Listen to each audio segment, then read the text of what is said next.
Welcome back for another video. Thanks for tuning in. We have our second edition of the Overrated, Underrated Baseball Edition. We put out one already and appreciate everybody who watched it, and we're super stoked for this one as well. Have some good questions, controversial, and some write-ins from the fans. So looking forward to it. What's up, everybody? My name is Aiden McIntyre. I'm a baseball player with the Oakland Athletics organization, and this is my channel.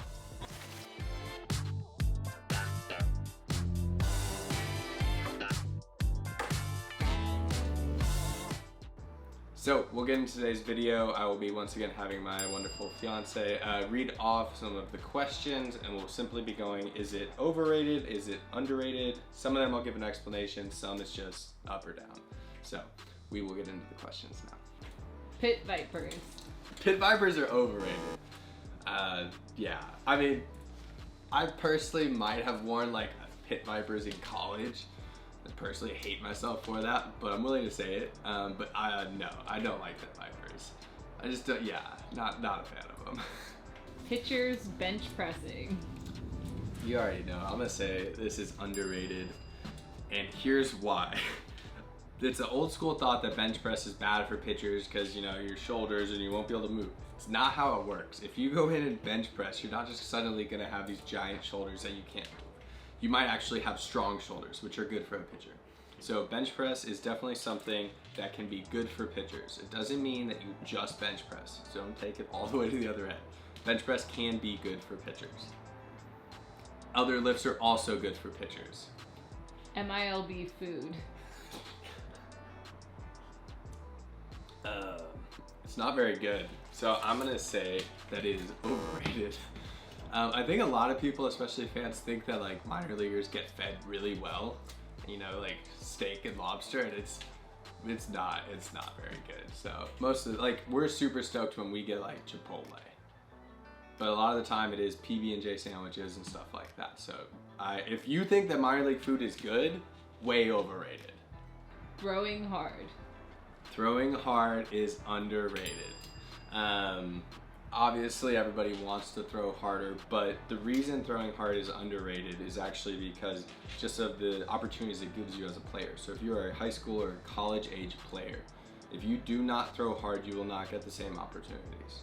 That's all I'm saying. At the end of the day, that's what, like, if it's coming down to the next generation, for me it's not about like wanting high school guys to throw harder because it's cool or anything like that. It's to get you a scholarship, to get you into pro ball.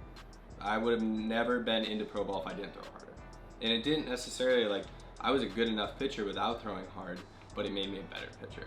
I had a worse ERA, so like technically was I worse, but I threw harder, so no, I wasn't. So that's why it's important to me to preach to the younger generation just to keep up. The average MLB velo is like 94.5, and it's only gonna keep going up. So I do think velo is important. All the other aspects of pitching are important too. They can all be important, but yes, it is underrated. Mascots. It's like really hot. Mascots in baseball, I don't know, because some of them are really good and some of them are really bad. I go evenly rated. I don't know, I just don't really have a take on mascots. I was never a huge fan of mascots as a kid, so like I guess that's, yeah, and I'm still not a huge fan of them as a player now, but I'll go evenly rated. T-ball. I think T-ball is super overrated. And I get it that like kids want to start playing baseball young, and then like I just feel like when you play T-ball it's like way too young, and like I personally never played T-ball. We played wiffle ball and kind of just we started playing coach pitch just that way. It's like I don't know, I just feel like T-ball, every time I see videos, like it's super cute because everybody's like just spinning in circles, and like I don't know, it seems exhausting as a parent. I personally don't think if I have a son or daughter they'll be playing T-ball. Turf fields. Turf fields are wildly underrated. Turf fields, I had one turf field in college, and it was just a turf infield, and it was so much nicer. Because again, you just don't have to do as much cleaning as like you don't have to drag it, and then you're not dealing with the dirt getting in your face and everything. Yeah, wildly underrated. In any like weather, I think turf fields are significantly better, especially if they're like actually nice turf, because then you get good bounces. The turf fields that like have like are spring loaded, those are not nice because guys just hit like ground balls and it's singles because they just bounce high. So not those ones, but the other ones, yes. PHITEN necklaces. PHITEN necklaces had their day in like the 2000s, wildly overrated. I would love to see somebody try to bring back PHITEN necklaces, but I'm pretty sure they're like dead and buried. But if you were playing club ball or little league from like, I don't know, 2008 to like 2012, if you didn't have like 6 PHITEN things, bracelets, necklaces, then yeah, you weren't cool. So back then, PHITEN cool, now not cool.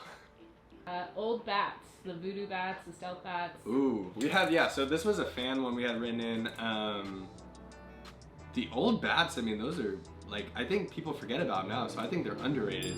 But I think everybody who played with those bats, like the orange stealth, some of the early voodoo models, those bats were definitely illegal. And that was when like we had to switch to Beezer because bats were just so like unfair. So as a pitcher, I don't think people liked it, but like as a hitter, I mean, I remember using those and I liked them. So I'm gonna say underrated because I don't think people like, kids nowadays don't know about those bats, and we'll never get bats like those again. BRYCE Harper. I think Bryce Harper's underrated and he just won the MVP. So I'm gonna still say underrated. I think especially for me, the reason I think he's underrated is because from the time he was 16 until like he was put on the cover of Sports Illustrated at 16, and I remember like seeing it, and I think we're like close to the same age, I don't know, a few years apart, and I couldn't imagine that type of pressure and kind of, not even like pressure, but like hype. So I don't think Bryce Harper could ever live up to people's hype. I think that him, like he's won multiple MVPs, he's been a great player. I mean, I just don't think he can ever live up to the hype. And I think when people put that much like hype or pressure on somebody, that sets them up to never live up to it. So I think he's underrated because I think he is he's one of the best players in the game. He just won MVP. Spring training. Spring training might be the most underrated thing that we've put on this show. Spring training for players and for fans. So for fans, I remember being a kid going to spring training games. Spring training was more fun than the regular season games. Because like we were in Arizona, so we would go to like the Tempe Diablo and all these stadiums, and you get to sit in the outfield in the sun. It's gorgeous out. As a kid, I mean, like there's food and all this like snacks. As an adult, there's lots of beer. But as a fan, it's just like a ton of fun because you're kind of getting to see like the guys that you want to see, like Mike Trouts and all those guys, but you're also getting to see minor league guys. So that's where like as a player, it's super cool because spring training is kind of a time as you get like a little older to feel more like a big leaguer. And even like minor league spring training is a ton of fun just because you've been gone for the whole off season, you like get back and you're just excited to play. So I think spring training is super underrated. If you haven't taken a trip to spring training, definitely recommend it. You can go to like 3 different baseball games in one day if you want. It's a lot of baseball, but you could. Old stadiums. I think old stadiums are underrated. I've gone to, I went to Old Yankee Stadium, I went to Fenway, I went to Wrigley, and those are probably like the coolest stadiums I've ever been to. Fenway and Wrigley are my favorite too. And then like new stadiums like Petco, Diamondback Stadium, super nice, brand new. But I think old stadiums are, I think like, I think once like old stadiums are gone, it's gonna suck because then there's like, you can't ever kind of get back to them. So that was like, I'm glad I got to go to Old Yankee Stadium, the tradition, the history behind it. So I would say underrated. Custom cleats. Underrated. I think definitely pro baseball players should have custom cleats. Like I personally have gotten a few pairs of custom cleats, especially as a pitcher. You have cleats and a glove, that's it, and 2 chains, that's it. So I think that more players should get custom cleats. There's so many people who do such a good job at it now, especially within the game of baseball. So definitely underrated. Get your custom cleats. Hank Aaron. Hank Aaron to me is underrated because he was my favorite player growing up. I remember just watching all these old videos, and I think Hank Aaron is like the greatest hitter to ever play. And defensively, he was like a 20-time All-Star. And I think also what he meant for the game was like significantly bigger than just a baseball player. So I remember being upset when Barry Bonds broke Hank Aaron's record. So I was a huge Hank Aaron fan. And I think what he did for the game of baseball was just amazing. And I think his family still like supports the game. And it was amazing kind of getting to see Atlanta get a World Series this past year to honor him. Kenny Powers. Kenny Powers is underrated because I don't think anybody watches Kenny Powers anymore. So if you've never seen Kenny Powers, and I would only recommend Kenny Powers to you if you're like high school or college age. Definitely not younger than that. But Eastbound and Down was a pretty hilarious show. Honestly, if you want to watch any of it and learn about Kenny Powers, don't watch the actual show. Just go on YouTube and watch funniest clips because it's hilarious. Pitchers charging the hitter. So I've only really seen this. Amir Garrett charging the entire, I think it was the Pirates dugout. To me, it was just hilarious and wild. Because again, hitters always get to charge the pitcher. Usually it's because guys throw at them, so fair. But I guess underrated because people haven't done it. I think it'd be kind of funny, like if a pitcher's upset with a hitter, for the pitcher to charge the hitter instead of like, again, I'm not for throwing it, guys. Throwing it, guys, is complete BS. I'm out of it. I get the old school thought of it, but like, guys throw too hard. It's too wild. Like, you don't want to hurt a guy, especially anywhere near the head.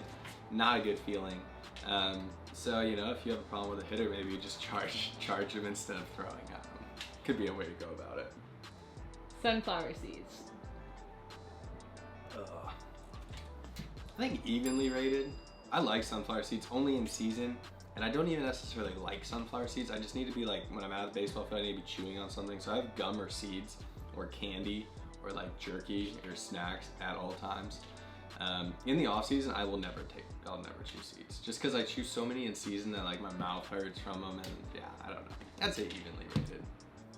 Thank you guys for watching. I really appreciate it. I hope you enjoyed today's video. Some hot takes in there, maybe a little bit. But thank you for watching. Make sure you guys subscribe, share this video, and drop your comment for what you want to see in the next video.